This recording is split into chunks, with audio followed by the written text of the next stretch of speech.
Hey guys, tonight we are pushing off from the shore. The air is thick and damp, and the sun has just bled out behind the hills of Galilee. You can smell the wet nets and the fish in the bottom of the boat, and you're exhausted. But the teacher is already settled in the stern, and he says it's time to go to the other side. You hear the thump of the hull as it slides off the sand. And as you look out, the water is dark, really dark. You can't see the bottom, and you're not sure you'd want to. It's a feeling of total vulnerability.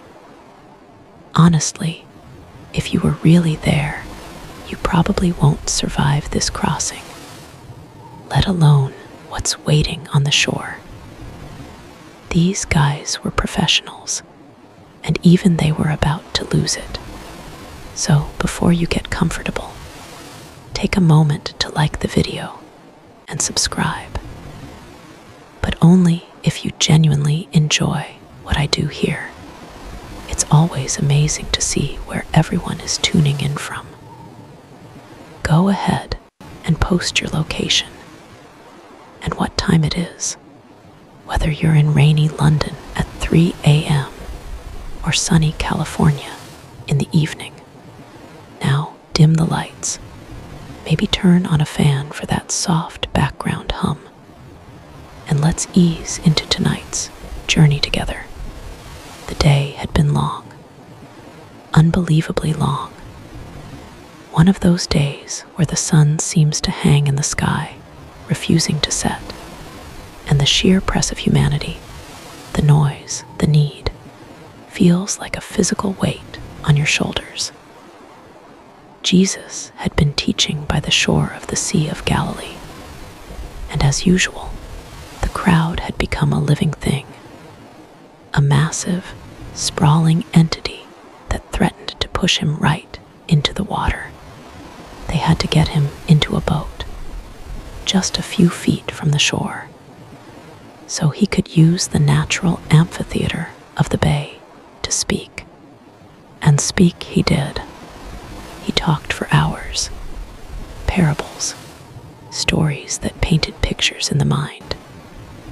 He spoke of a farmer scattering seed, some falling on the hard path, some on rocky ground, some among thorns, and some finally on good soil. He talked about a lamp and how you don't light one just to hide it under a basket. You put it on a stand.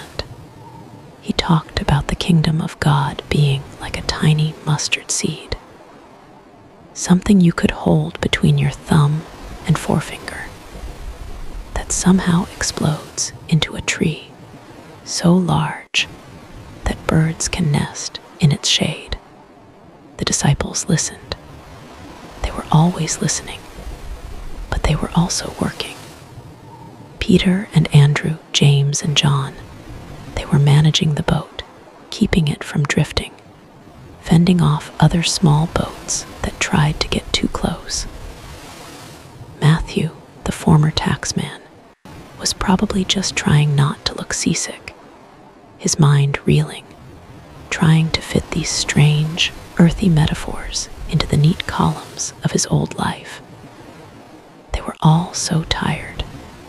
The grit from the shore was in their sandals. The salt from the air was on their skin, and the endless questions of the crowd were ringing in their ears. When he finally finished, and the crowd began slowly to disperse, a heavy silence fell over the disciples. The kind of silence that only comes from profound exhaustion, both physical and mental. The sun was finally dipping low, painting the sky in hues of deep orange and bruised purple. The water, so blue and sparkling just hours before, was turning into a dark, oily mirror.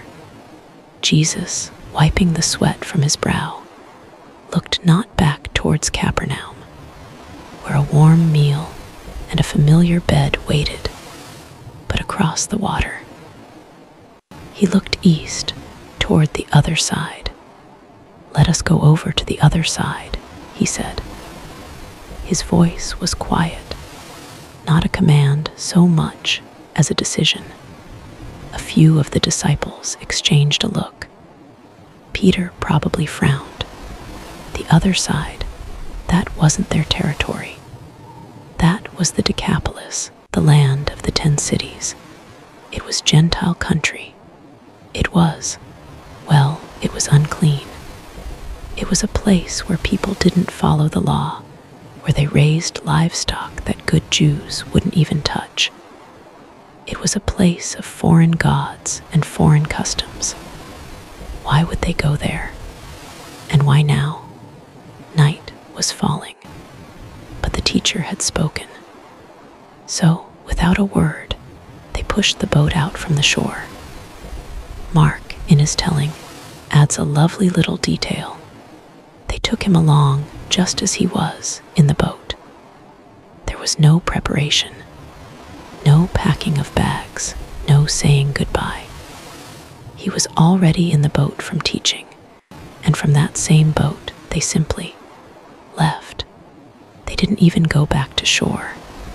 They were just gone, and they weren't alone. Mark also mentions that other little boats were with him. This wasn't a solitary journey. The crowd had been so massive, so captivated, that when Jesus' boat pushed off, a small flotilla of other boats, likely filled with people who just had to hear more, followed them out. Imagine that. A little cluster of vessels, bobbing in the twilight, heading out into the open water, following this carpenter from Nazareth. For the first hour, perhaps, the journey was peaceful. The rhythmic thump-splash of the oars, the creak of the rudder, the soft murmur of the disciples talking in low tones. The air was warm and heavy. And Jesus, the one who had spoken for perhaps 8 hours straight, the one who had healed and debated and poured himself out, did the most human thing imaginable. He went to the stern, the back of the boat, where the steering oar was. He found a cushion, probably a rough, leather-bound cushion meant for the steersman lay down, and fell fast asleep. Not just a light nap. He was out. The kind of deep, profound sleep that only comes from total physical and spiritual depletion. He was fully man, and this man was exhausted. His breathing was deep and regular, oblivious to the world, oblivious to the anxieties of his friends, oblivious to the dark water slipping by beneath them. He was, for all intents and purposes, gone. And then the weather changed. If you've never been on the Sea of Galilee, you have to understand it's not like a normal lake. It's unique. It sits in a deep basin, part of the Great Rift Valley, over 600 feet below sea level. It's surrounded by steep hills, and to the east, the Golan Heights. This geography makes it a perfect, notorious trap for violent, sudden storms. Cold air from the surrounding highlands can suddenly plummet down the ravines, hitting the warm, humid air over the lake like a hammer. These storms, called Catabasi's winds, aren't gentle. They are instantaneous and ferocious. 1 minute, the disciples were rowing in relative calm. The next, a blast of wind hit them like a physical blow, shrieking through the rigging and almost tearing the oars from their hands. The sky, which had been clear, was instantly blotted out. The other little boats that had been following them were scattered, tossed about like toys, and in the sudden, violent darkness, they were gone. The disciples were alone, And this was not just a stiff breeze. The Bible calls it a furious squall or a great windstorm. The original Greek is megas leilaps, a great hurricane. The water of the lake, moments before like glass, was heaped up into massive, churning waves. The little boat wasn't riding over them. It was being plunged through them. Water began to pour over the sides. Not just spray, buckets of it. Green, cold, choking water that filled the bottom of the boat in minutes. Now, this is the important part. 4, maybe 7, of these disciples were professional fishermen. Peter, Andrew, James, and John had grown up on this very lake. This was their office. They had seen storms before. They knew what to do. They weren't amateurs. They were the first century equivalent of seasoned sea captains. And they were terrified. Their professionalism kicked in immediately. You can picture it. Peter roaring commands over the wind, reef the sail. Get the sail down before it tears us apart. James and John, muscles straining, fighting the wind to wrap the heavy, soaked canvas. Andrew and perhaps Philip, grabbing the leather buckets, beginning the frantic, desperate rhythm of bailing. Scoop, lift, heave. Scoop, lift, heave. But for every bucket they threw out, 2 more seemed to deluge them. The boat was groaning. The wooden planks were twisting and screaming under the pressure. The waves were coming faster now, higher. The boat would rise up on a monstrous peak, hanging in the blackness for a terrifying second, before plunging down into a trough with a crash that rattled their teeth. They were no longer sailing. They were just surviving. And the boat was filling up. The water was past their ankles, now swirling around their knees. It was heavy, making the boat sluggish, unresponsive. It was starting to sink. This wasn't a drill. This wasn't a bad day at the office. This was the end.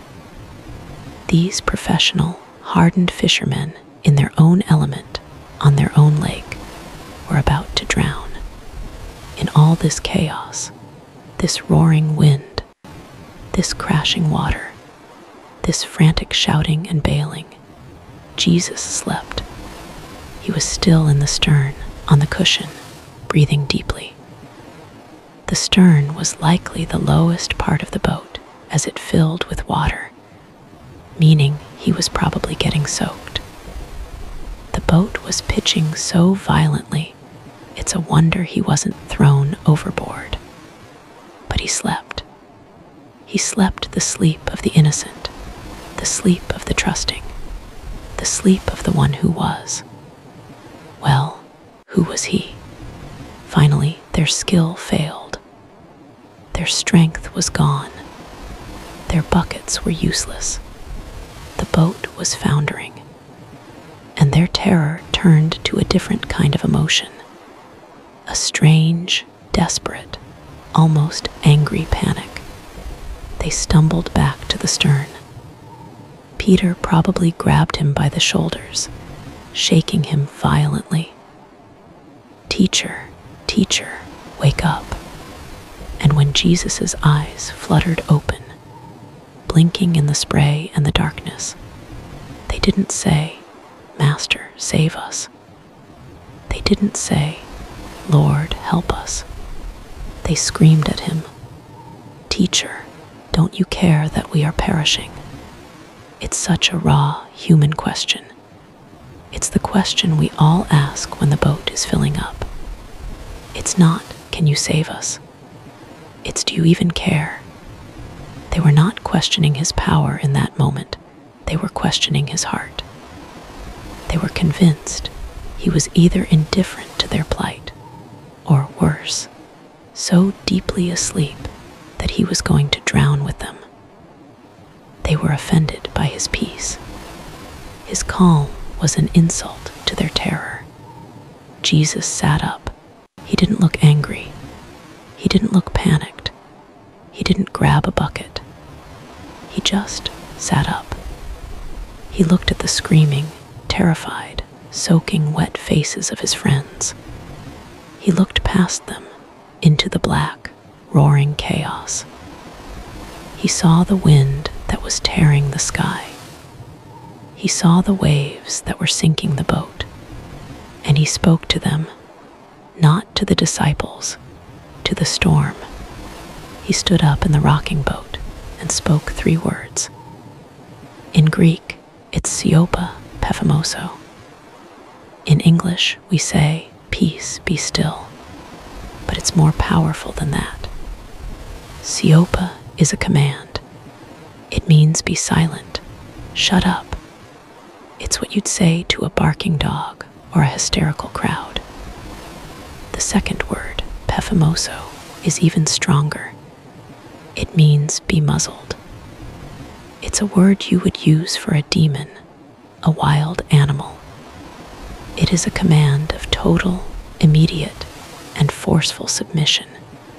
He was not asking the storm to quiet down. He was commanding it.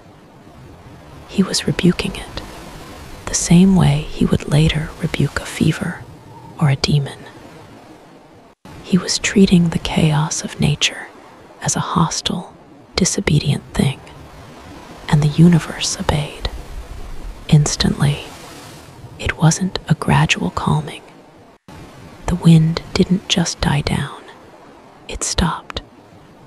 As if a switch had been thrown, the shrieking ceased, replaced by a silence so profound it was deafening. And the waves, which should have continued to roll and swell for hours from the sheer momentum, flattened.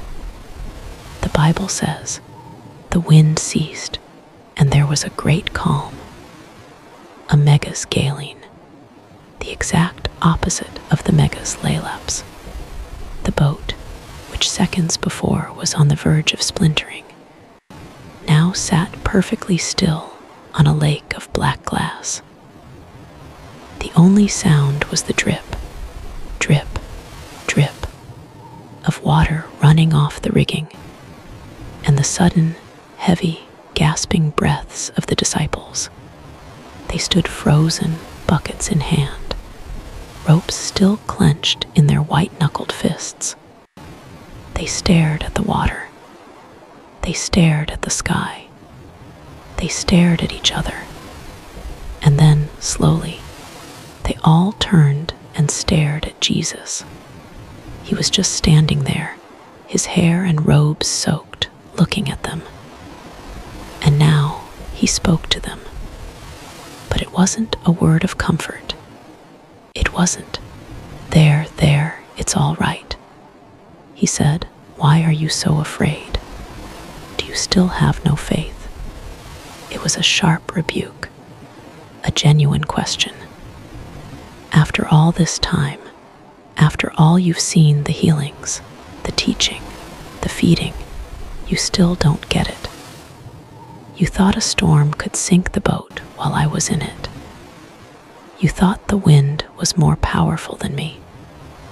Where is your faith? And this is the most telling part of the whole story. The disciples were not relieved. They were not happy. They did not cheer or slap each other on the back. The Bible says they were filled with great fear. They were more afraid now, in the perfect, unnatural calm, than they had been in the middle of the lethal storm. This is a different kind of fear.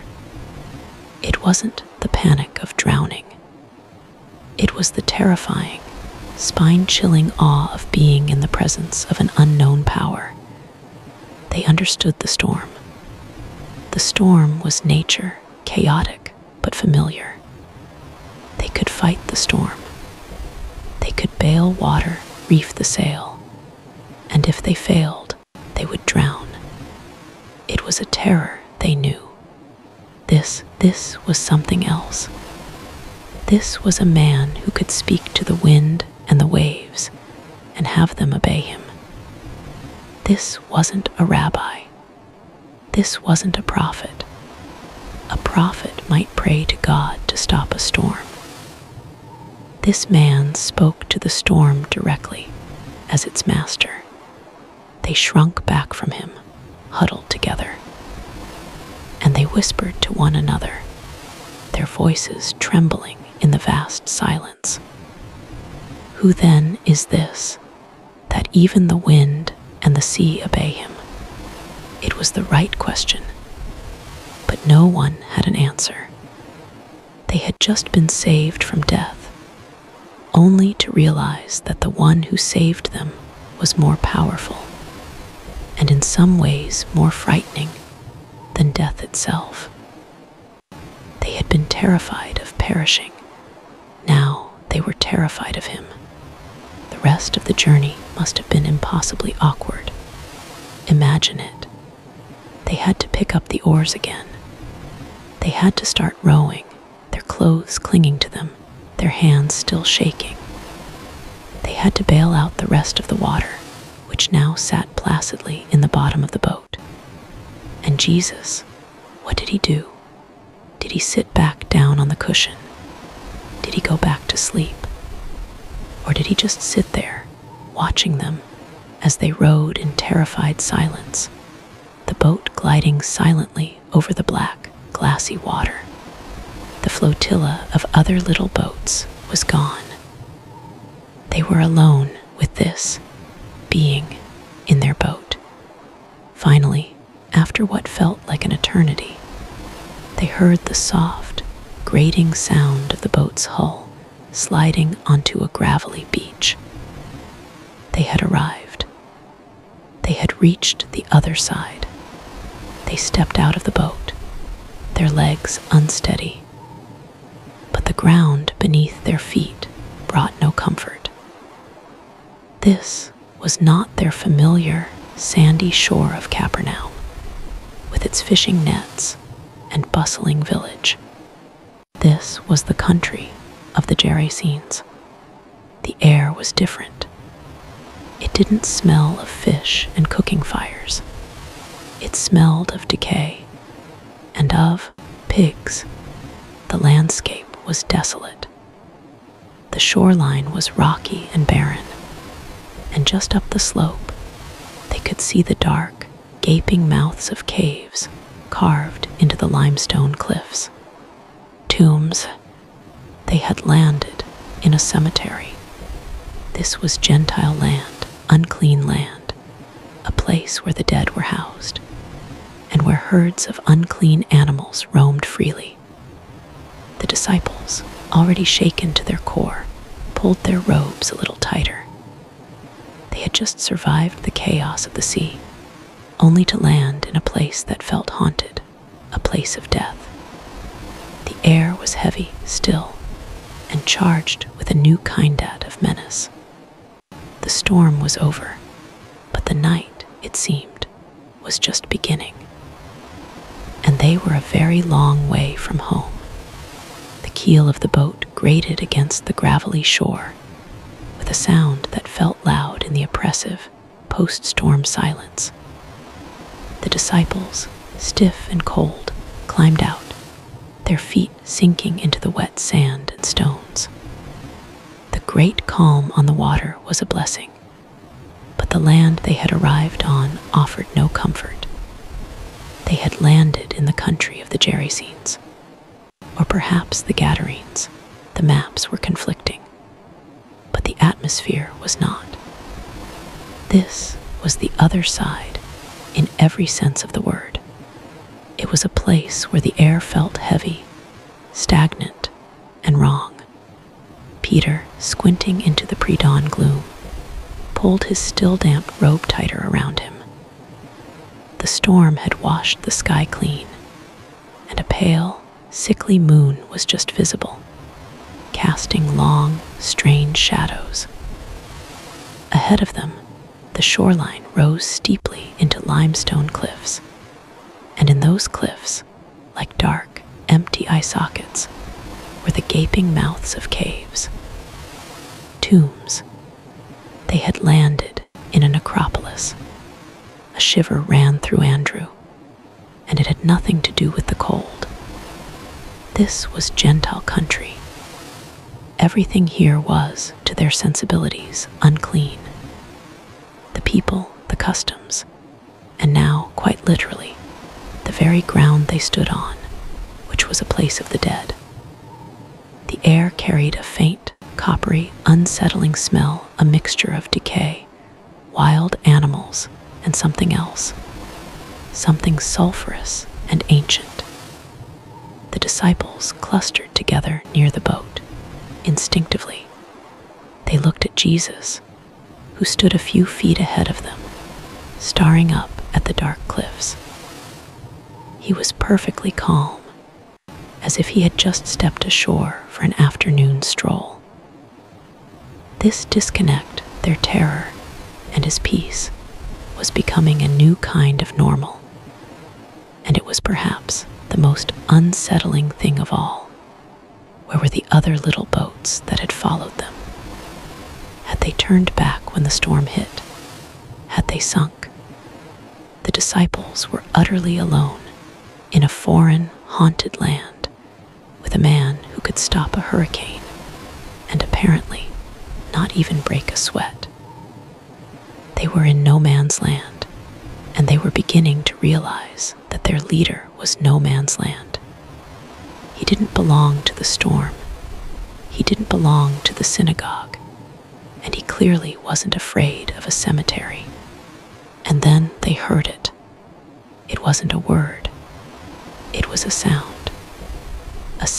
that seemed to come from the tombs themselves, a sound that bypassed their ears and went straight to the spine. It was a shriek, a long, primal howl of such profound, unadulterated agony and rage that it made the howling of the storm seem like a lullaby. It was the sound of a soul being torn apart, and it was echoing down the cliffs towards them. John, the youngest, physically grabbed his brother James's arm. Thomas, ever the pragmatist, probably scanned the beach for a heavy piece of driftwood. Peter put his hand on the hilt of the knife he used for gutting fish. They were fishermen, used to physical danger. But this was a sound from a nightmare. The sound came again, louder this time, a gurgling, multi-toned scream that seemed to be coming from several throats at once.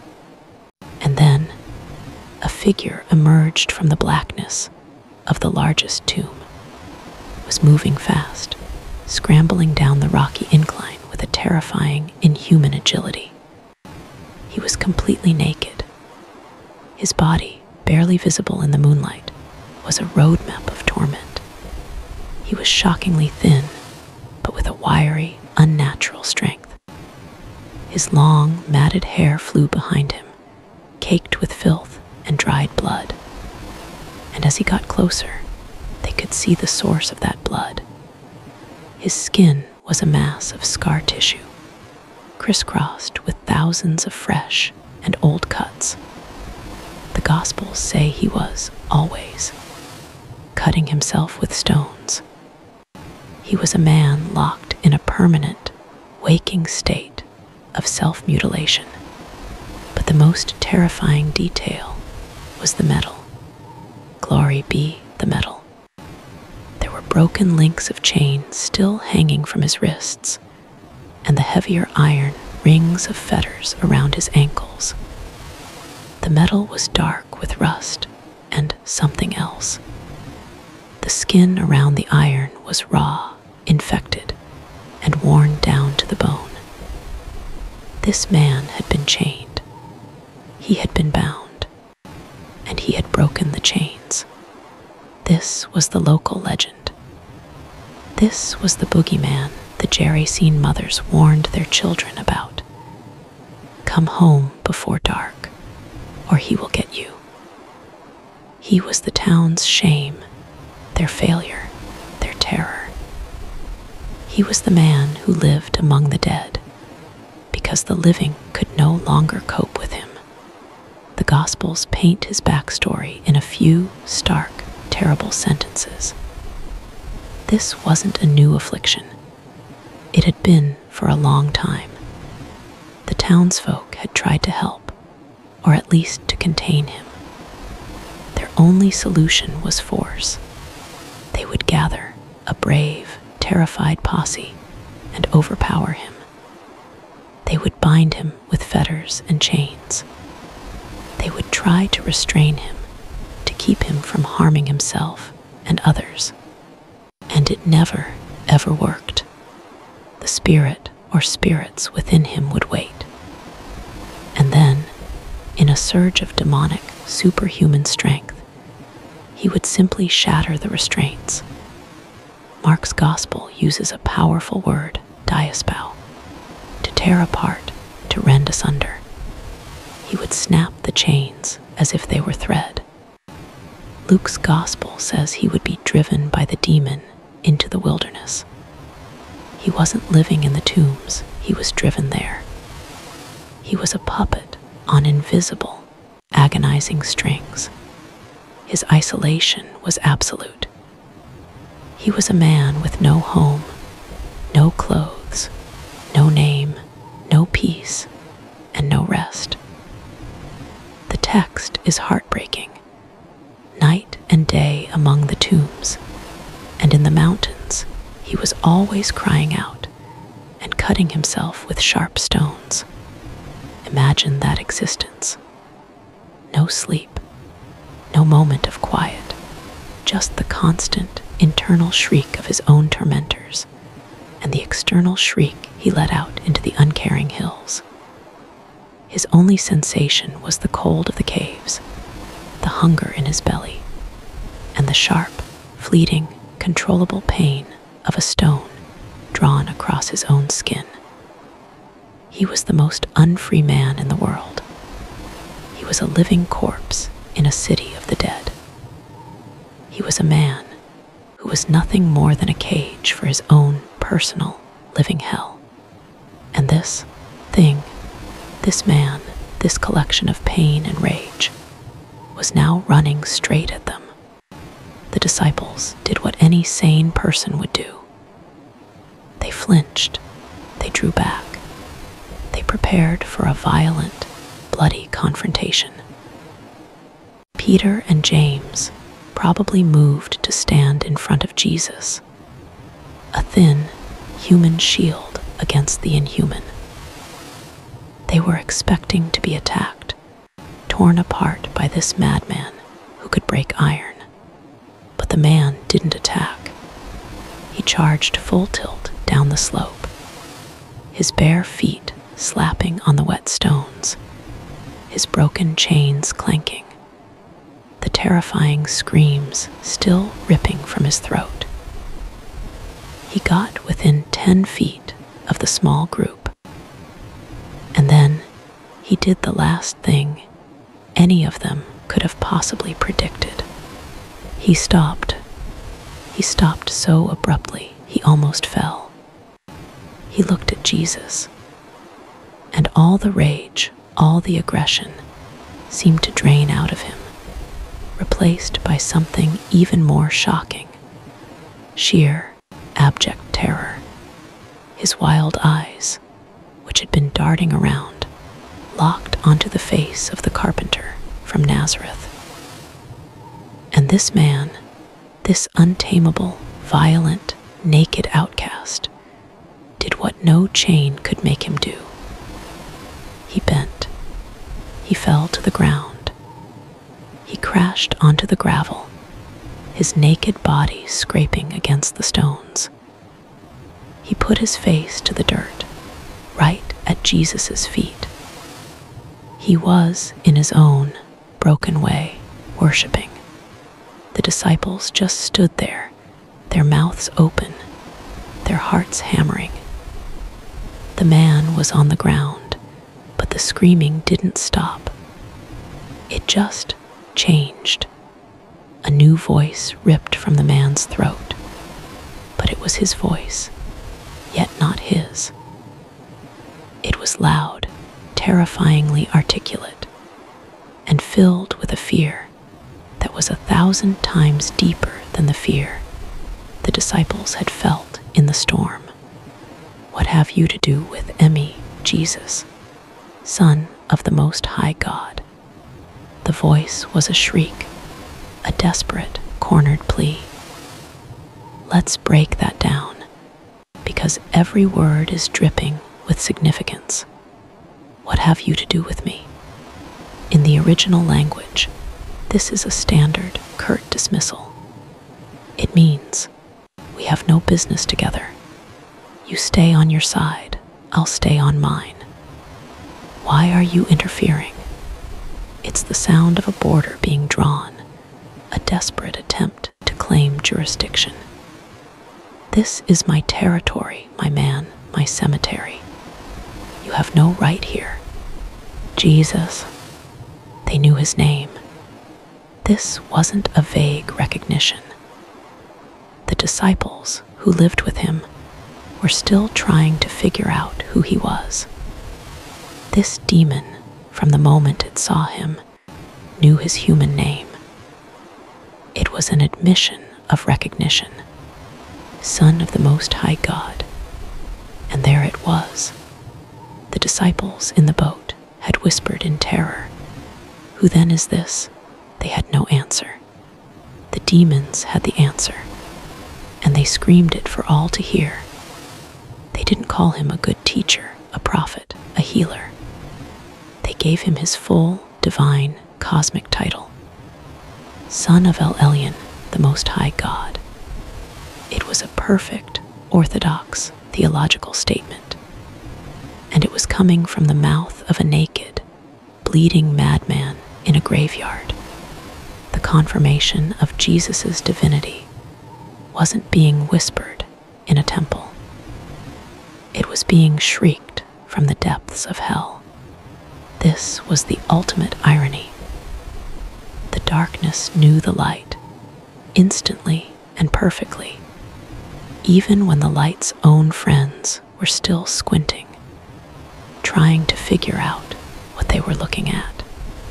And then came the plea. The voice, still roaring, pitched into a new key of desperation. "I adjure you by God, do not torment me."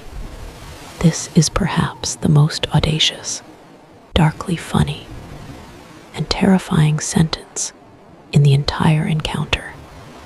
The entity whose entire existence, night and day, was dedicated to the torment of this poor man, driving him from his home, stripping him of his dignity, forcing him to mutilate his own body, screaming in his mind. This same entity was now begging not to be tormented. The abuser was playing the victim, and look how he does it. "I adjure you by God." The demon is swearing an oath to God in the presence of the Son of God, begging him not to act. It's like a criminal caught red-handed, trying to read the arresting officer his rights. It's a desperate, legalistic, hypocritical plea.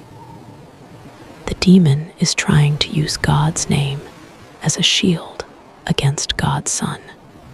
But what torment was it so afraid of? Jesus hadn't raised a hand. He hadn't spoken a curse. He was just standing there. Mark's gospel gives us the crucial piece of information, a little flashback in the text. For he, Jesus, had been saying to him, "Come out of the man, you unclean spirit." So that's what happened. The man had charged them. Jesus, unafraid, had stepped forward. And with the same calm authority he used on the storm, he had spoken a simple command. come out. That was the torment. To the unclean, the mere presence of the clean is an agony. To the darkness, the simple command of the light is a searing, unbearable pain. The demon wasn't afraid Jesus was going to do something. He was afraid because Jesus was.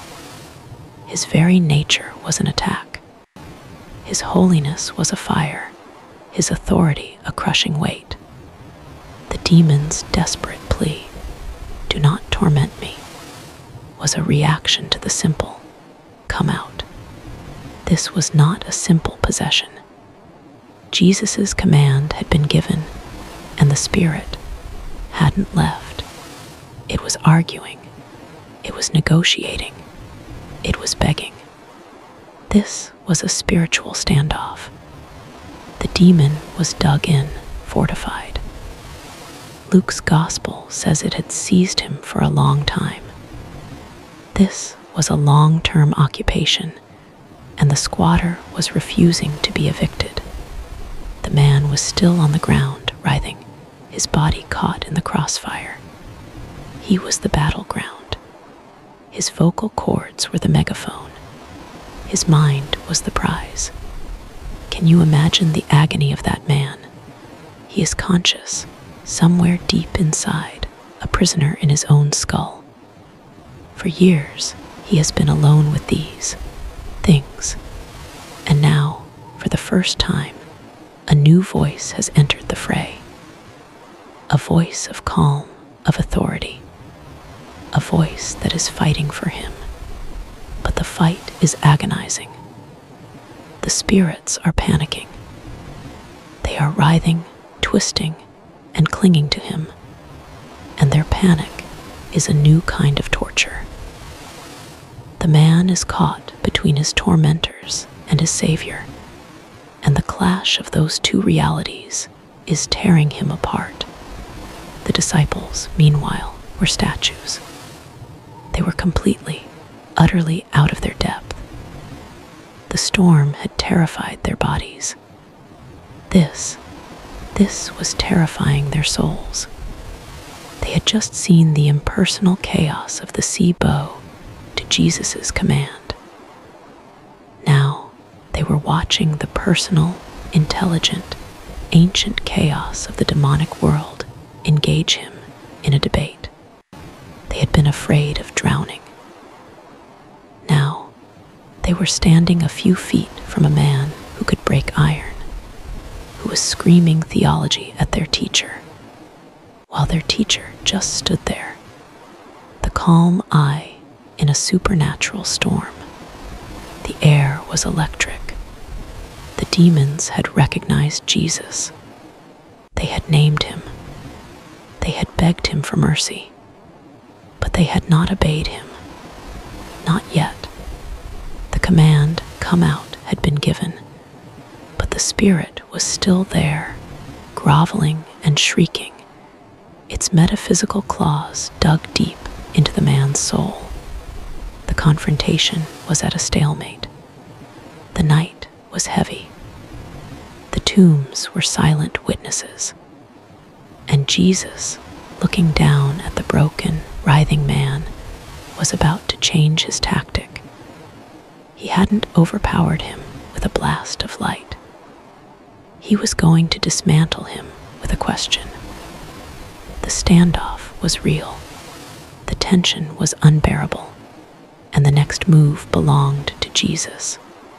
Part 3. The man is on the ground, a heap of human misery at Jesus' feet, his body a knot of tensed muscles, his knuckles white as he digs his fingers into the gravel. The air is thick with a power that makes the disciples' skin crawl, a static charge of pure, ancient malice. The demoniac is howling, a cornered animal begging, "Do not torment me." He is appealing to God against the Son of God. And Jesus is just standing there, the very picture of calm. He had given a simple command. "Come out of the man, you unclean spirit."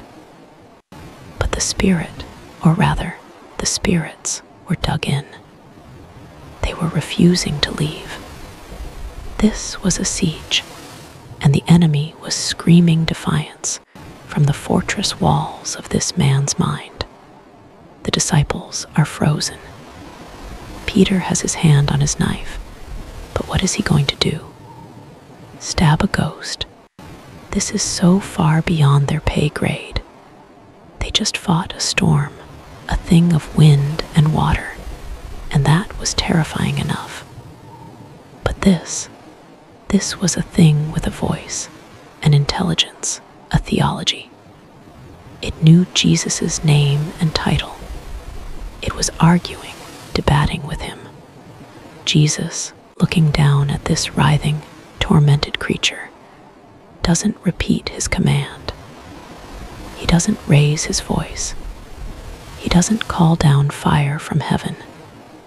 Instead, he does something that is at once deeply personal, deeply clinical, and utterly disarming. He asks a question. What is your name? The question cuts through the shrieking. It's a simple, direct inquiry. But in the spiritual economy, it is anything but simple. In the ancient world, to know the name of a spiritual entity was to have authority over it. It was to define it, to target it, to pull it from the shadows of anonymity and into the light. It was an act of jurisdiction, but it's also a question of profound humanity. Is he asking the man, or the thing inside him? Is this an attempt to find the original person, buried under all that filth and rage? What is your name? Who are you in there? The screaming stops for a beat. The man's throat works. His head, caked with mud and blood, lifts from the gravel. He looks at Jesus, and when he speaks, it's not one voice. It's a nightmare. It's a sound that should not be able to come from a human chest. It is a chorus, 1,000 voices speaking in a horrifying, jarring unison, like a stadium full of people, all whispering the same word at the same time. The sound itself is a violation. My name is Legion, the chorus whispers, for we are many. A chill, colder than the storm spray, shoots down the spines of the disciples. Legion. This isn't a Hebrew name. This isn't a demon name from some obscure text. This is a Latin word. This is a Roman military term, a legio, the primary unit of the Roman army, the most efficient, brutal, and terrifying occupying force the world had ever known. A legion wasn't a small squad. Depending on the era, it was 3, 4, even 6,000 heavily armed, disciplined, ruthless soldiers. It was the instrument of Roman power, the symbol of occupation, the hammer that crushed rebellions. And this thing has just identified itself by that name. This one naked, broken man is not just possessed. He has occupied territory. He is a walking, breathing invasion. The "we are many" is the most terrifying understatement in history. This isn't a single demon. This isn't a handful. This is an army of darkness, a teeming, crushing, overwhelming multitude, all crammed into the soul, the mind, the bones, the flesh of one human being. Suddenly, everything makes sense in the most horrifying way. Why the townsfolk couldn't bind him. How could they? How do you chain a legion with mere iron? You could chain the man's body, but the 6,000 spirits inside him would just laugh and snap the fetters apart. It explains the superhuman strength, explains the night and day crying. It wasn't one voice screaming, it was a crowd screaming, trapped in one man's skull. It explains his constant self-mutilation. The spirits, in their rage and hatred for the image of God, were using the man's own hands to destroy his body. He was a living battleground, a city under siege from within, and he had been for a long time. The sheer pressure of it. Can you imagine the cacophony in his mind? 6,000 voices, all whispering, all shrieking, all demanding, all tormenting. No sleep, no peace, no self.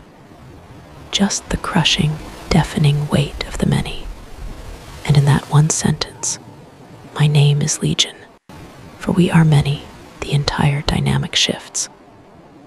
The my singular and the we plural reveals their nature. They are a collective, a hive mind of pure malice, yet they can speak as one. They have been unmasked, named, defined, and with their identity now exposed, their tone changes. The defiance is gone. The proud, screaming rage evaporates. All that's left is a new, deeper, and somehow more pathetic kind of terror. The Legion is afraid, Mark's Gospel says, and he begged him earnestly, Luke says, and they were begging him. The man's mouth is now a diplomatic channel for 1,000 desperate, terrified squatters. The singular and plural are blending together. The man is a conduit for a mass negotiation. What are they begging for? First, Mark tells us, they begged him that he would not send them out of the country. This is a fascinating, strange request. Out of the country. They don't want to be deported. This implies that, just like the Roman legions, demons have assigned territories, jurisdictions. This unclean, pagan land of the Gerasenes, this was their patch. They had claimed it. This was their home base, their little kingdom of tombs and swine. They are begging Jesus not to banish them, not to make them spiritual refugees. We'll behave, just don't kick us out. But Luke's gospel gets even more specific, and it's a detail that opens up a whole new level of terror. And they were begging him not to command them to depart into the abyss. Luke 8:31. The abyssos, the bottomless pit. This is not Gehenna, the final hell, the lake of fire. In the Jewish imagination of the day, the abyss was something different. It was a specific place. It was a prison. It was the holding cell for the most ancient and disobedient of spirits, the angels who sinned back in the days of Noah, who were kept in chains of gloomy darkness to be held for judgment. As 2 Peter and Jude later describe, to these demons, the abyss is the ultimate terror. It is the end of their freedom. It is the place of total inactivity, of sensory deprivation, of being bound in a way that no human chain ever could. It is torment, not by fire, but by nothingness. It is the solitary confinement of the cosmos. This reveals their entire hierarchy of fear, and it's chilling. Their absolute #1 white-knuckled terror, the abyss, a very bad second-place option. Being sent out of the country, becoming disembodied, homeless, wandering spirits with no place to rest, and a distant third, being in the presence of Jesus. His holiness is painful to them. It's torment. But it is apparently preferable to the other two options, if they can just cut a deal. Their twisted heaven, their home, their playground, their vehicle. Is this one poor man? To be disembodied is a horror to them. But to be sent to the abyss is their ultimate, final dread. They would rather be anywhere else. So this army of 6,000, now groveling at Jesus' feet, is in a panic. They are cornered. They are named. They are exposed. The abyss is yawning before them. They have to find a way out, and their thousands of eyes, peering desperately through the man's single pair of sockets, scan the dark hillside. And they see it. A solution, a way out. Now, the Gospels tell us, a large herd of swine was feeding there on the mountain. Not just a few pigs, a large herd. Matthew says a great herd. Mark says it was a large herd. How large?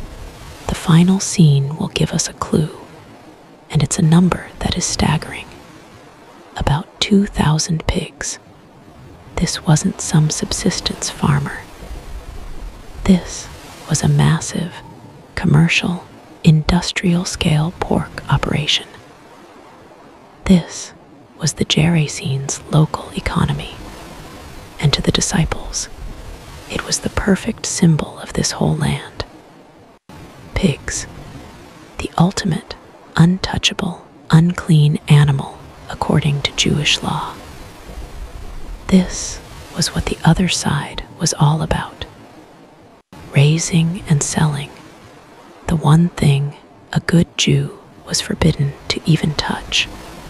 The demons see it, and in their twisted, panicked logic, it's a perfect match. A like-for-like transfer. The unclean spirits are looking at the unclean animals. It's a lateral move. The voice coming from the man's mouth changes again. It's no longer a shriek of rage or a cry of terror. It's a fawning, desperate, diplomatic proposal. It's the sound of a plea bargain. So the demons begged him, "Send us to the swine, that we may enter them." Think about the staggering, mind-bending implications of this request. This legion, this army of thousands of spirits, which possessed a strength that could shatter iron and terrorize an entire region, cannot even enter a pig without this carpenter's permission. The disciples are just watching this, their minds completely blown. This is a revelation of authority on a cosmic scale. These ancient, powerful, malicious entities have no agency in the presence of Jesus. They are spiritual beggars, refugees, pleading for any port in this storm. Their grand, desperate counteroffer, the best they can come up with to avoid the abyss, is please, please, just let us go into those pigs. Their logic is plain. Don't send us to the prison. Don't deport us. Look, over there. A perfect, unclean, neutral third party. A whole herd of them. We'll just go there. We'll be out of the man. You'll get what you want. And we won't be tormented in the abyss. It's a win-win, right? They are offering to evacuate the man in exchange for new, albeit lesser, lodgings. All eyes, the disciples, the man's, and the thousands of invisible ones are on Jesus. He has been standing there, silent, listening to this whole, pathetic, terrifying display. He's heard their theological confession, Son of the Most High God. He's heard their legalistic plea, I adjure you by God. He's heard their identification. My name is Legion. And now he's heard their final, desperate bargain. He doesn't debate. He doesn't lecture them on the immorality of possessing pigs. He doesn't lay out terms or conditions. Mark says, and at once Jesus gave them permission. Luke says, he gave them permission. Matthew, in his typical punchy style, records the single word that sealed the deal. Jesus looked at the groveling mass of spirits, the army that was holding this man hostage, and said one word, go. It's a command. It's an agreement. It's a judgment. It's a release. Go. And with that one simple, devastating word, the siege is broken. There must have been a sound, a great psychic exhale, a tearing, a rushing, an invisible exodus. The man's body, which had been tensed and writhing for so long, suddenly goes utterly, terrifyingly limp. He doesn't twitch. He doesn't sit up. He just collapses. He falls sideways onto the gravel, a discarded wineskin, his limbs flopping loosely. The man who had been a hive of supernatural activity, a roaring furnace of rage, a screaming, bloody vortex, is suddenly shockingly still. He is breathing softly, but he is empty. The disciples, who had been braced for, well, they didn't know what they were braced for, are left staring at the suddenly silent form of the demoniac. The air, which had been thick and buzzing with malice, is suddenly clean.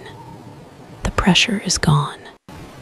It's as if a great weight has been lifted from the entire landscape. It's quiet for about 1 second. The night, which had fallen silent with the man's collapse, is instantly shattered by a new sound. It's not a human sound. It's coming from up the hill. It's the sound of 2,000 pigs, all screaming at once. The word go hangs in the dead, heavy air of the cemetery.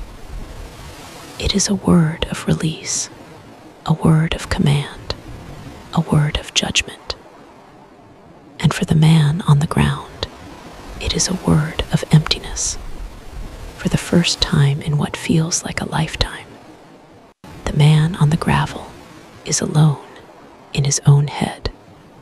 Imagine it. For years, his mind has not been his own.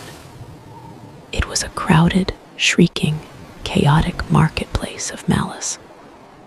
Every thought was trampled by 1,000 other thoughts. Every sensation was filtered through a legion of unseen tormentors. His very consciousness was a battlefield, and he was the prize, chained in the cellar of his own soul. And now, in an instant, they are gone. The silence that crashes into his mind must be as profound and as terrifying in its own way as the storm on the sea. It is an absence, a vacuum. The shrieking has stopped. The tearing, clawing, biting presence that lived behind his eyes has just evacuated. His body, which had been held taut and rigid, a prisoner of 1,000 conflicting wills, goes instantly and completely limp. He collapses sideways, a puppet with its strings cut, his head hitting the gravel with a soft, dull thud. He is a heap of discarded humanity. His eyes, which had been wide and blazing with a terrifying, shared consciousness, are closed. His breathing, which had been a series of ragged shrieks and groans, settles into a soft, shallow human rhythm. he is just a man. A naked, wounded, exhausted man, passed out in a graveyard. The disciples stare at him. Is he dead? Did the exodus of that thing kill him? Peter takes a half-step forward, his hand still on his knife, but his knuckles are white with confusion, not aggression. John, his heart pounding, just stares, his mind trying to process what it just witnessed. They were all braced for a blast of light, an earthquake, a pillar of smoke, but it was just a word, go, and then silence. The heavy, oppressive pressure that had been squatting over the beach is gone. The air feels thin, clean, and cold. It is quiet for about half a second. From up the hill in the darkness, a new sound begins. It is not the multi-toned, demonic chorus from the man's throat. It is a sound far more earthly, but no less terrifying in its scale and its suddenness. It is the sound of 2,000 pigs, and they are screaming. It is not the sound of pigs rooting. It is not the sound of pigs jostling for food. It is a sound of sheer, unadulterated, mind-splitting panic. It's a high-pitched, frantic squeal, multiplied by 2,000. It is the sound of a mass psychosis, a collective, instantaneous descent into madness. Up on the hillside, the swineherds, who had been watching this bizarre beachside drama from a safe distance, are jolted to their feet. They had been sitting by a small fire, perhaps bored, sharing a skin of wine, complaining about their jobs. They knew the madman. They kept their distance. They saw him run down to the newly arrived boat. They probably placed bets on how long the strangers would last. And then they saw the man fall down and just stop moving. And in that exact instant, their entire herd, 2,000 strong, which had been placidly rooting in the dirt, foraging for acorns, doing what pigs do, changed. Every head snapped up at the same moment. Every pig, from the largest boar to the smallest sow, was suddenly possessed by a single, identical, overriding impulse. It wasn't hunger. It wasn't fear of a predator. It was something inside them. The demons, the legion, had their new home. They had permission. They had left the complex, beautiful, agonizingly resilient temple of a human soul, a being made in God's image. And they had entered the simple, brutish, uncomplicated minds of swine. What happened in that moment? We can only guess. Perhaps the spirits, in their vast, ancient, nihilistic rage, were so humiliated by this downgrade, so infuriated at being cast from a man into a beast, that their only impulse was to destroy. A final, spiteful tantrum. If we can't have him, we'll destroy this. Or perhaps, and this is a thought that chills the bone, the simple animal minds of the pigs could not handle the agony that the man had endured for years. What the man's soul, made in the imago Dei, could withstand the manyness, the chorus, the rage, the sheer weight of legion. The pigs' minds could not endure for even a second. The instant, agonizing touch of that profound, ancient, cosmic evil was a pain so total, so absolute, that it that overwrote every instinct, survival, hunger, everything, with a single, desperate, all-consuming command. Escape. The herd moved. It didn't scatter. It didn't break into smaller groups. It moved as one, a single, screaming, living wave of flesh. 2,000 animals, driven by a force they could not understand, surged forward. The swineherds, seeing their livelihood, their entire future, suddenly mobilize, just scream. Hey, hey, stop, get back. They grab their sticks, they run, they try to head them off. But this is not a stampede. This is an exodus. The pigs don't see the herdsmen. They trample the small fire. They crash through the scrub brush. They are running with a single, unified, terrifying purpose. They are running downhill. The Gospels are clear. The herd ran violently down the steep place. This was the geography of the Gerasenes. Cliffs, steep banks leading down to the sea. The sea Jesus had just calmed. The swineherds can only watch in absolute, dumbstruck horror. The sound is deafening. The squealing of the pigs, the crashing of brush, the sound of their own men shouting in panic. The ground itself seems to shake. The first line of pigs, blind with this new internal terror, reaches the edge of the cliff. They don't stop. They don't even slow down. They just go. They launch themselves into the air, into the blackness, over the precipice.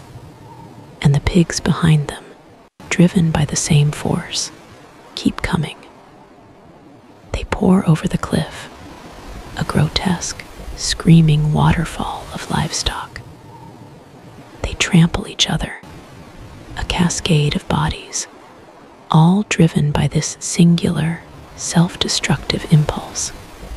The sound of squealing is now mixed with the splash. 1,000, 2,000 massive splashes.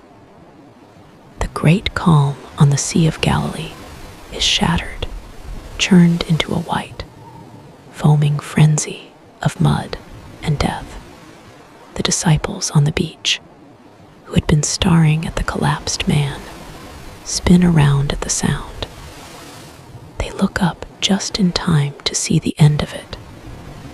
The last wave of pigs, tumbling down the cliff, crashing into the water, which is now a churning mass of drowning. Pigs, as it turns out, are decent swimmers. But these pigs weren't swimming. They were drowning. They were driven into the water, and they were kept there.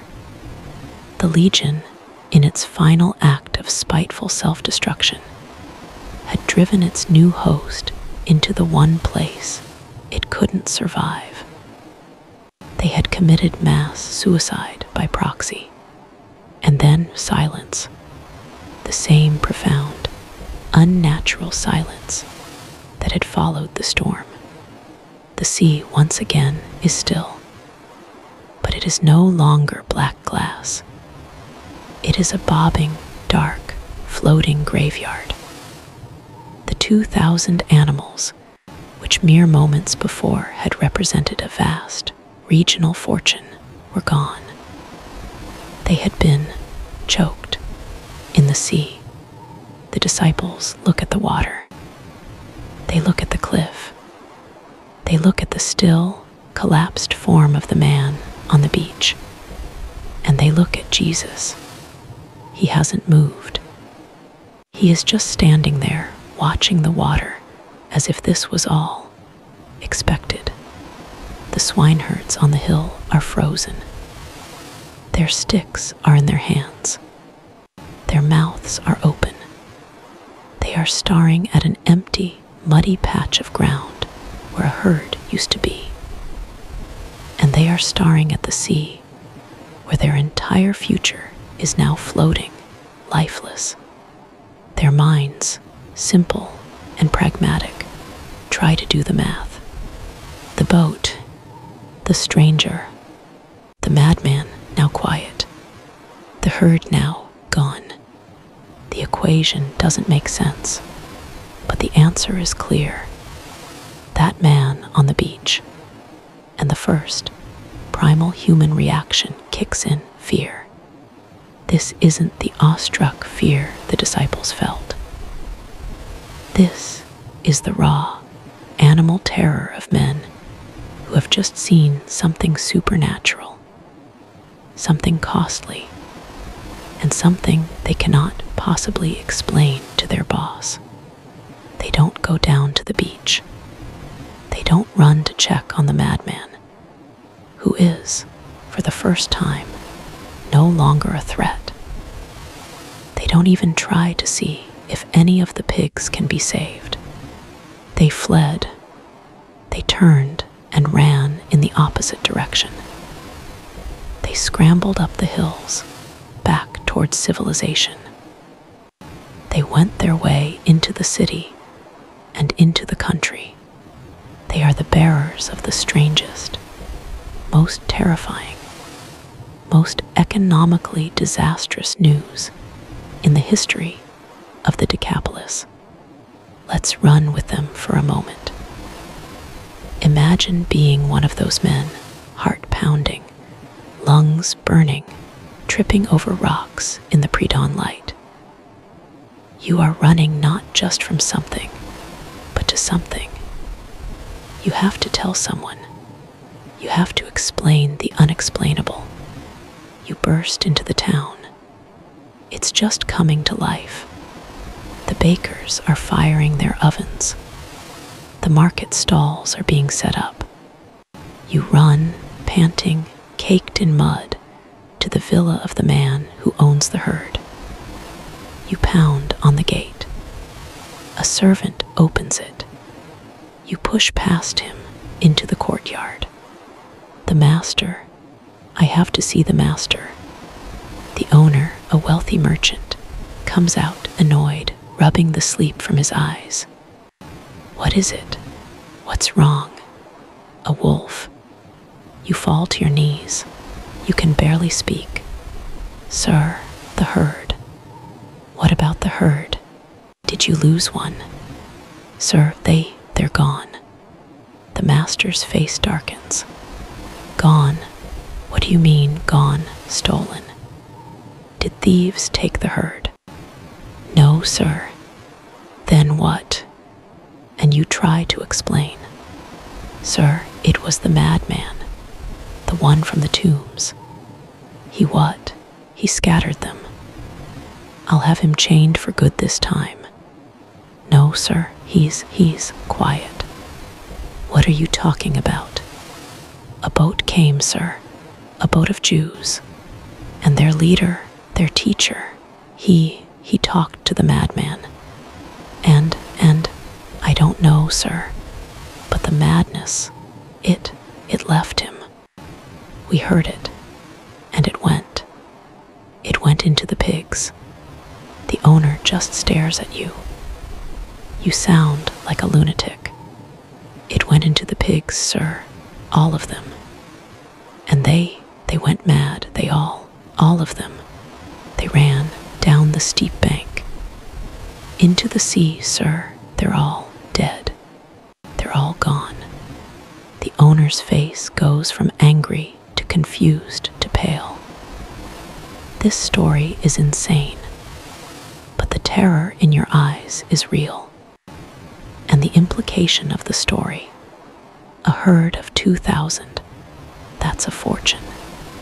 That's a regional disaster. He doesn't believe you, not fully, but he has to see. He grabs his cloak. He yells for his sons, his servants, his business partners. Come with me. Something has happened at the cliffs. The news spreads through the town like wildfire. The swineherds, in their panic, are telling everyone. They told everything and what had happened to the demon-possessed man, and also concerning the swine. They are telling two stories, inextricably linked. One, the unhealable man, is healed. Two, the priceless herd is destroyed. And the cause of both is this stranger on the beach. Curiosity, anger, greed, fear, a bizarre, morbid fascination. The entire town empties out. And behold, the whole city came out to meet Jesus. This isn't a small delegation. It's a crowd. It's the whole multitude. It's the owners who just lost their shirts. It's the merchants who sold them feed. It's the town officials who were responsible for the region. It's the families who had lived in fear of the madman. It's everyone. They march, a strange, murmuring, angry, terrified procession, out of the town, down the road, towards the cemetery. They are coming for answers. They are coming to see. What are they expecting? A trick, a dead madman and a scattered herd. They arrive at the top of the cliffs. They stop. They look down, and their collective breath is stolen. They see three things at once, and the combination is so reality-bending that it stops their hearts. First, they look at the sea, and it's true. The water, calm and gray in the growing light of dawn, is littered with the dark, floating, bloated bodies of 2,000 pigs. The financial loss is real. It's absolute. It's catastrophic. A wave of groans and curses ripples through the crowd. The swineherds were telling the truth. Second, they look at the boat. A small, simple fishing vessel, bobbing by the shore. A handful of men, clearly Jews, are standing near it, looking up at the approaching crowd with wide, nervous eyes. They look, terrified. Third, they look in the middle of the beach. They see the stranger, the Jew, the teacher. He is standing calmly, watching them approach, and sitting at his feet is the man, their man, the man they all knew. The naked, screaming, chain-breaking, self-mutilating terror of the Gerasenes. And he's not screaming. He's not naked. He's not cutting himself. He is sitting. He is clothed. Someone, one of the disciples, must have given him their own outer robe. A simple act of dignity that is, in itself, a miracle. He is in his right mind. Luke's gospel says this is exactly what they saw. They came to Jesus and found the man from whom the demons had departed, sitting at the feet of Jesus, clothed and in his right mind. This is the image that breaks them. This is the sight that is more terrifying than the madman ever was. The man's eyes are clear. He is calm. He is sane. He looks up at the crowd of his former neighbors, the people who had chained him and fled from him, and there is no madness in his gaze. There is only peace. The crowd just stops. Their anger over the pigs falters. Their confusion deepens. This is impossible. The man who could not be tamed is tamed. The man who was a living hell is at peace. The man who was an animal is a man again, and the witnesses, the swineherds, point. That's what we told you. Look, the man is sane, the pigs are dead. And now, the townspeople's final reaction. Do they cheer? A miracle, the man is healed, our town is safe. Do they fall on their knees? Thank you, healer, for giving us back this man. Do they rejoice? No, the Gospels are unanimous, and they were afraid. Mark says they became afraid. Luke says they were seized with great fear. This is the third and final great fear of the story. The disciples feared the storm. The demons feared the abyss. The townspeople, they feared Jesus. Why? Because they have just done the math. The sanity of one worthless outcast cost 2,000 valuable pigs. This man, this Jesus, has the power to do both. He has the power to restore a human soul, and he has the power to destroy their entire economy. And that is a power they cannot control. They understood the demoniac. He was a known quantity. He was a local problem. They had a system for him. Chains, avoidance, staying away from the tombs. He was a known evil. This Jesus, he is an unknown good. And his good is dangerously costly. He walks into their land, uninvited, and in a single morning, he completely rewrites their reality. He heals the incurable, and he obliterates their capital. They are more afraid of that power, the power of costly, sovereign, holy restoration, than they ever were of the familiar, chaotic, manageable evil. They look at the man sane. They look at the pigs dead. And in their hearts, they make a terrible, tragic calculation. The pigs were worth more. They don't want this kind of power in their borders.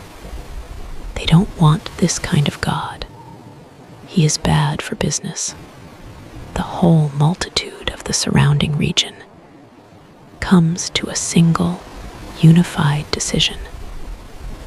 They send forward their leaders, the town elders, the wealthy merchant who just lost his herd. They approach Jesus. They are polite, but their faces are pale and set. They don't thank him. They don't ask him who he is. They don't ask him to heal anyone else.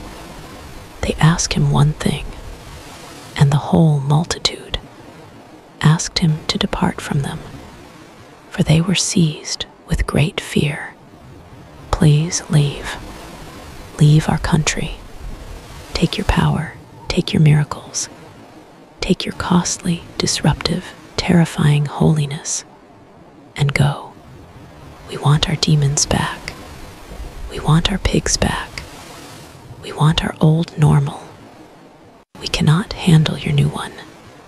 It is the most profound, heartbreaking rejection in the Gospels. They are staring at a man saved from hell, and they are staring at the Savior, and they are kicking him out. Jesus looks at them. He looks at the crowd, their faces a mixture of terror and anger. He looks at the sea, full of their dead livestock. He looks at the man, sitting at his feet, sane and whole. And he doesn't argue. He doesn't preach. He doesn't haggle. He doesn't try to convince them. He just honors their request. He nods once. He turns around and walks back to the boat. The disciples, probably sighing with a relief so profound it makes their knees weak, scramble in after him. They push the boat off the gravelly, haunted, unclean shore. The crowd of townspeople stands on the cliff, watching them go. They have what they want. The problem is leaving, and on the beach, one man is left. The man who was Legion. He is sane, he is free, he is whole, and he is watching his savior, the only one who ever saw him as a man, sail away. The boat is in the water. The scraping sound of the hull on the gravel is the sound of finality, the sound of leaving. Jesus has turned his back on the townspeople, his face set toward the sea, toward home. The disciples, their hearts a chaotic mix of relief and lingering terror, are already scrambling to their positions. Peter and Andrew grab the heavy oars, ready to push off from this haunted, terrible shore. They have seen enough. They have seen a storm bow to a word, and they have seen a legion of ancient spirits beg for pigs. They are done with the other side. They just want to go home. But on the beach, one man is left behind. He is sitting in the wet gravel. The unfamiliar weight of a robe. Is it Philip's? Maybe Thomas's. Heavy and warm on his naked, scarred skin. For the first time in what feels like another lifetime, he is cold. He can feel the cold. Before, there was only the internal, screaming heat of his torment, the fire of his own rage, and the agony of the spirits. Now, there is just the damp morning air, the smell of the sea, and the soft, cool fabric on his arms. He looks down at his hands. His hands, they are caked with dried blood and filth. The fingernails are broken to the quick. The knuckles are raw and swollen. But they are still, they are simply lying in his lap. They are not clenching a sharp stone. They are not tearing at his own flesh. They are not snapping at imaginary chains. He lifts his right hand slowly, and a tremor runs through it, a tremor of exhaustion, of profound cellular shock. But he is the one lifting it. He wills it to move, and it moves. He wills it to stop, and it stops. He is the captain of his own body for the first time in how long? The silence in his head is the loudest thing he has ever experienced. It is vast. It is empty. It is his. For years, his mind was a public square, a crowded, shrieking, occupied city, 1,000 voices all talking at once, a cacophony of malice and despair. Now, it is a room, a single, quiet, empty room. And in that room, there is only him. A new, fragile, terrified him. He can think. He thinks, I am cold. He thinks, that is a boat. He thinks, that man. He looks up. Up on the cliff, the entire town is standing there. His town. He can see faces he recognizes. There is the baker who used to throw rocks at him. There is the woman who would scream and bar her door. There is the merchant, the one who owned the pigs, whose face is a mask of pure, white-lipped fury. They are all staring at him, not as a monster, not anymore, but as something else. A problem, a symbol, the reason their economy just sank to the bottom of the sea. They are not looking at him with compassion. They are looking at him with fear and anger. And then he looks at the boat, the man who saved him, the man who, with a single word, had silenced the 6,000 voices, the man who had looked at him, not with terror, not with disgust, but with authority. authority. And that man is leaving. A new kind of panic, a purely human panic, seizes his heart.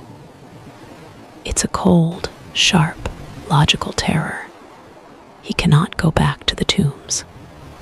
The very thought of those dark, stinking caves, the memories of his own screams. No, he is done with the dead. He cannot go up to the town.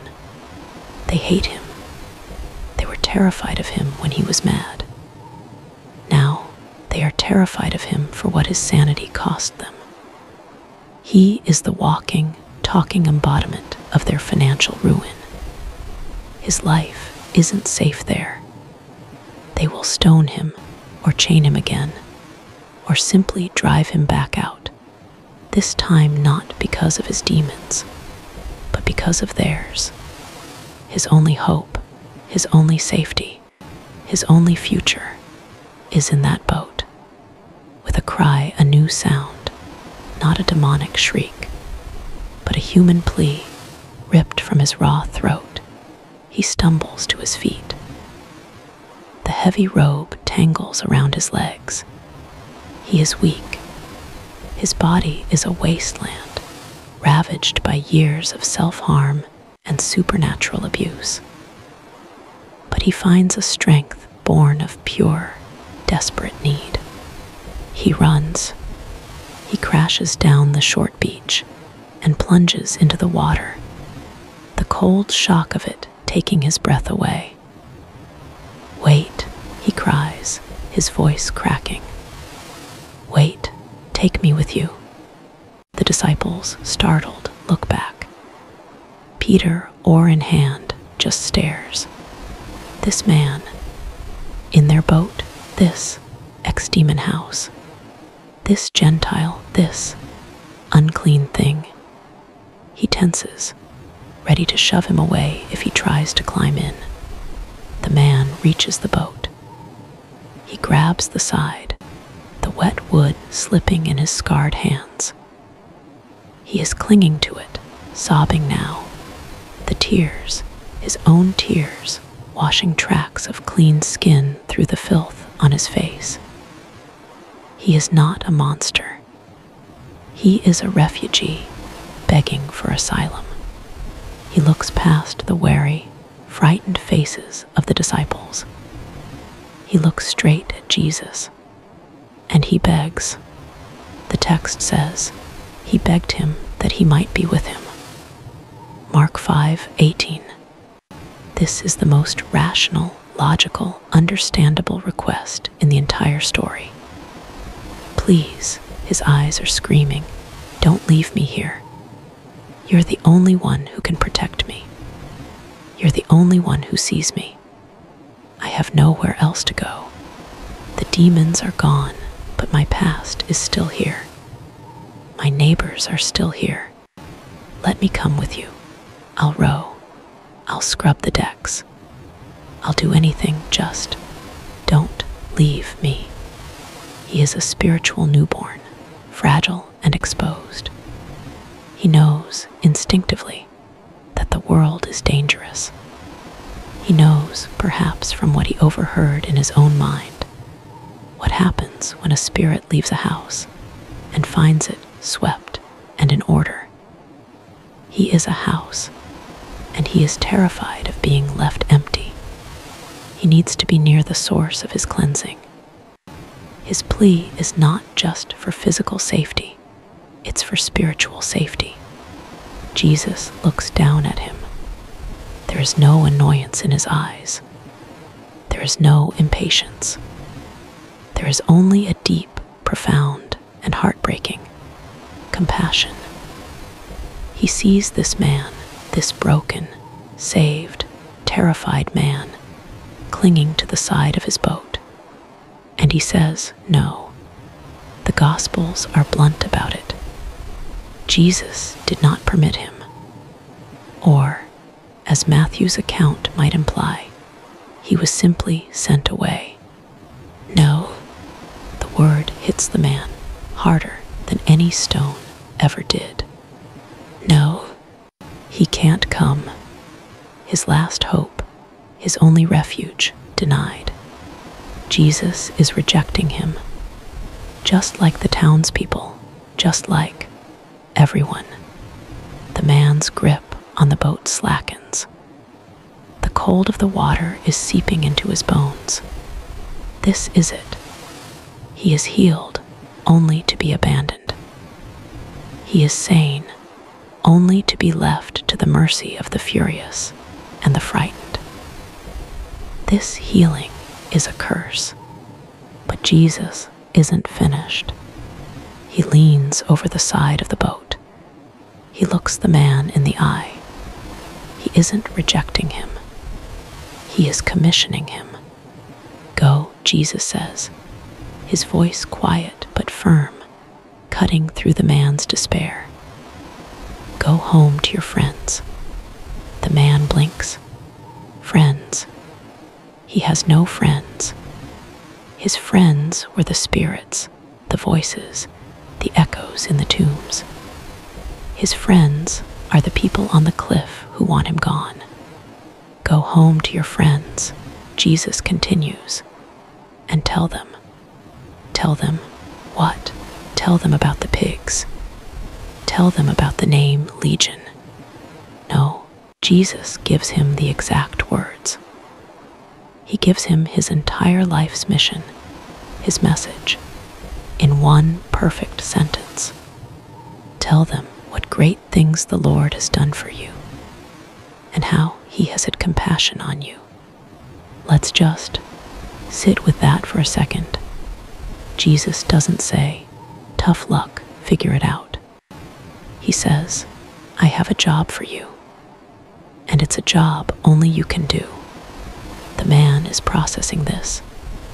His mind, now clear and sharp, is working. He's not letting me come. He's sending me. Goes home to my friends. This is a command that requires a staggering amount of faith. Jesus is telling him to go back, to walk back up that beach, past the floating graveyard of 2,000 pigs, to walk back up that cliff, toward the angry, terrified crowd, to walk through them, back into the town that had disowned him, to find a house that was once his, to knock on a door that has probably been barred for years, to find the people who knew him before, the mother, the father, the brother, the wife, the friends, who had given him up for dead, who had mourned him as lost. This is 1,000 times harder than getting in the boat. Getting in the boat is escaping. It's running away from the problem. It's starting over, anonymous, a new face in Jesus's traveling band.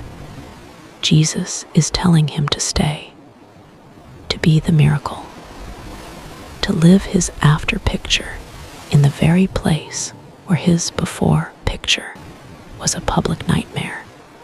And why? Why this mission? Because Jesus is a strategist, and his strategy is compassion.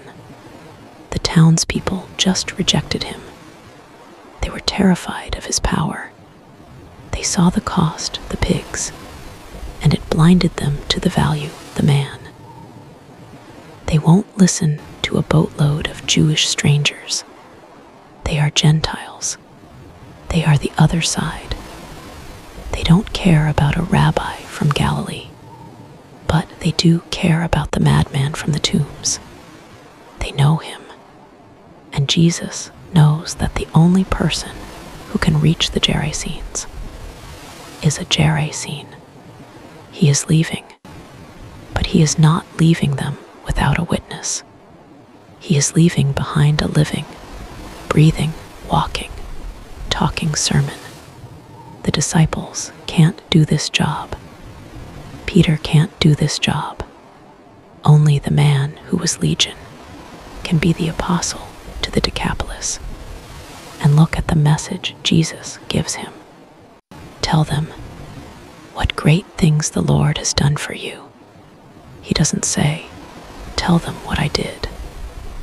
He points him to God, the El Elyon the demons had named, and how he had compassion on you. That's the whole gospel.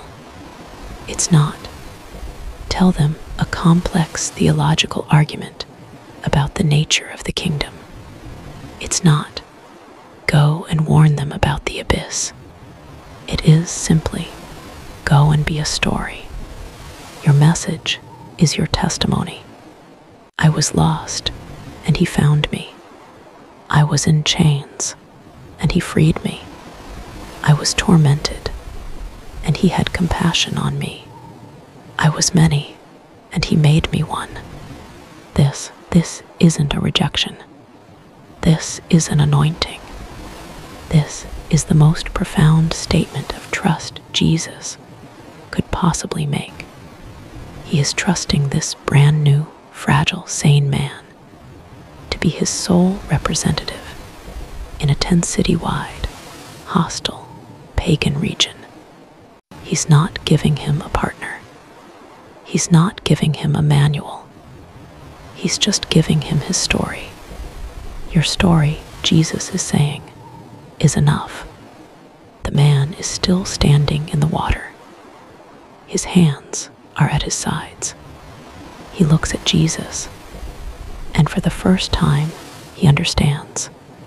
He's not being abandoned. He's being deployed. He's not a refugee. He's a missionary. He nods, a single, slow, deliberate nod. He takes a step back. He lets his hands, the hands that were just clinging in desperation, fall away. He lets go of the boat. This is his first act of faith. He is letting go of his physical safety, his Savior, and he is trusting in the healing and the word he has been given. He turns around. He wades slowly back to the beach. The water drips from the hem of the robe. He doesn't look back. He walks onto the gravel. He feels the sharp stones under his bare feet, and the sensation of feeling is a miracle in itself. He walks past the spot where he had fallen, where he had been a home for 6,000. He starts to walk up the hill. The crowd on the cliff parts, a wave of humanity shrinking back from him. They are still afraid. Their angry muttering dies as he approaches. He walks right into the middle of them. They can smell the sea on him. They can see the clear, calm, intelligent light in his eyes. This is the man. This is their man. But he is not theirs anymore. He looks at them, his people, and he opens his mouth. And for the first time, he speaks his voice, and he begins to tell them. The Gospels give us the most beautiful epilogue. So he departed, Mark 5:20. He obeyed. He departed from the beach, from Jesus, from his past, and began his new life, and began to proclaim in the Decapolis. Wait, Jesus said, go home to your friends. The man's gratitude, his joy, his sheer, explosive relief is so profound. He can't keep it to one house or one town. He hears go home and understands it as go to everyone. He becomes a traveling evangelist to the Decapolis, the 10 cities. This man, this ex-demoniac, this Gentile, becomes the first great apostle to the non-Jewish world. And what does he proclaim? Luke's gospel says he went his way and proclaimed throughout the whole city what great things Jesus had done for him. Mark's gospel says he began to proclaim in the Decapolis what great things Jesus had done for him. Notice the beautiful shift. Jesus, in his humility, said, "Tell them what the Lord has done." The man, in his testimony, makes it personal. He knows exactly who the Lord is. He proclaims what Jesus has done. He is the perfect witness. His sermon is his own sanity. His argument is his own healed skin. He walks into the marketplaces of Gadara, of Gerasa, of Philadelphia, of Damascus. People stop and stare. "Wait, I know you. You're the madman from the Gerasene tombs, the one who broke the chains." And the man, clothed in calm, would just smile. "I was," he would say. "But let me tell you what happened to me. I met a man named Jesus, and the Gospels give us the final, perfect result of his ministry." And all marveled. The fear was gone.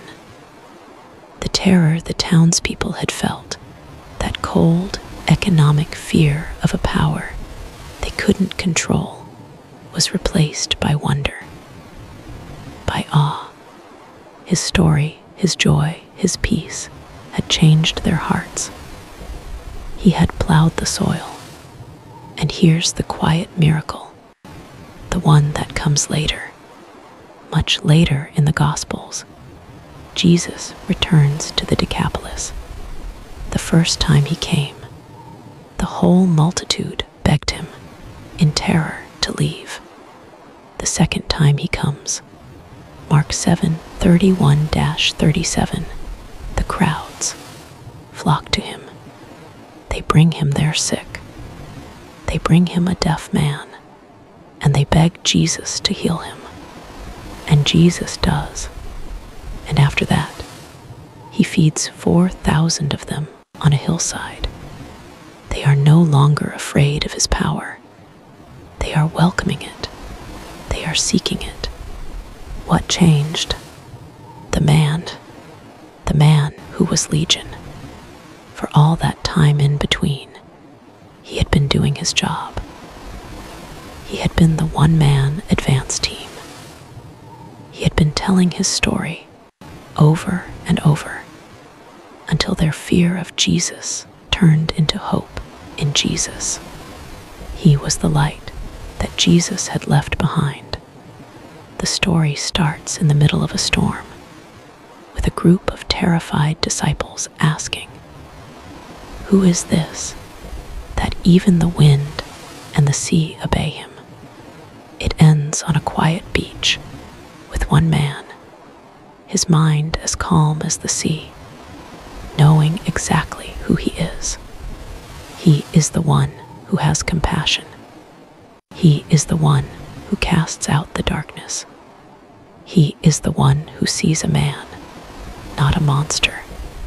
He is the Lord, and he is the one who can turn a legion of demons into a single, shining apostle of light.